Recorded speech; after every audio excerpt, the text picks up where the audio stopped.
Bonjour, Bonjour. merci d'accorder cette interview à Radio Mayuri Campus, première radio universitaire des Outre-mer. Alors, Miss France, comment vivez-vous cette expérience? L'expérience de Miss France, c'est une chance dans une vie, hein. Je profite, je vis des événements, je fais des rencontres au quotidien, je parcours la France, enfin c'est que du bonheur être Miss France, hein. Vous vous êtes rendu aux Antilles. Alors, que pensez-vous de cet accueil chaleureux que vous avez eu?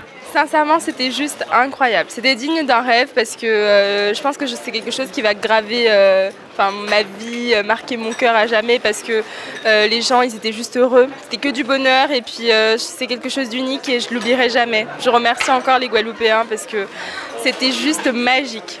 Vous pensez que le fait d'avoir été élu Miss France, ça peut être pour les jeunes antillais, guyanais, ça peut envoyer un message positif?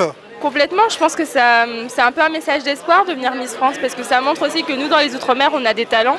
On nous dit souvent Guadeloupe terre de champions et je pense que c'est vrai aujourd'hui. On est représenté dans le sport, dans la musique, dans la culture et c'est vrai que dans les concours de beauté, de plus en plus on voit des jeunes femmes d'Outre-mer donc je pense les jeunes peuvent s'identifier à nous et ils ont parfaitement raison. Donc voilà, si on peut booster un petit peu les foules, je le ferai avec plaisir.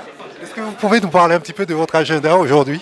Mon agenda, il se fait un peu au jour le jour. Après, il se planifie aussi à l'avance parce que c'est un agenda très chargé avec beaucoup d'événements culturels, beaucoup d'élections aussi. Et puis, je pars souvent dans les régions à la rencontre des gens lors des séances dédicaces. Après, voilà, moi, je suis ouverte à toutes les opportunités. Si on a envie de me rencontrer, si on a envie de faire des événements, il ne faut pas hésiter à contacter l'organisation Miss France. Et voilà, c'est un agenda, on va dire, un peu chargé, mais c'est que du bonheur.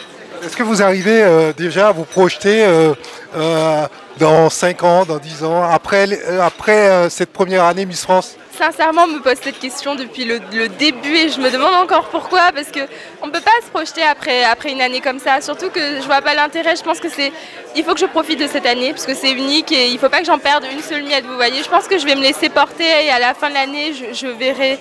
Mais jusqu'à présent, je fais que profiter et c'est mon maître mot cette année. Alors nous sommes une radio jeune, universitaire. Quel est votre message aux jeunes antillais-guyanais, aux jeunes du monde entier qui nous regardent? Je dirais que il faut travailler à l'école, c'est essentiel, étudier. Si des fois vous n'aimez pas ce que vous faites, allez jusqu'au bout parce que ça peut vous ouvrir des portes et que vous ne soupçonnez même pas. Moi je sais que j'ai beaucoup fait ça dans mes études, j'ai fait une prépa, j'ai fait une licence et à chaque fois il y avait des moments de doute comme pour tous les étudiants, mais j'ai gardé le cap, j'ai continué à bosser, je peux le dire, et ça m'a mené là où je suis aujourd'hui. Donc ne jamais perdre espoir, croire en soi et puis le travail paye toujours. Merci beaucoup. Merci beaucoup, au revoir. Pour la validité, pour la validité Guadeloupe, que vous puissiez participer à ce reportage, si ça vous intéresse, pour aller dans vos îles et présenter les valides avant. Voilà.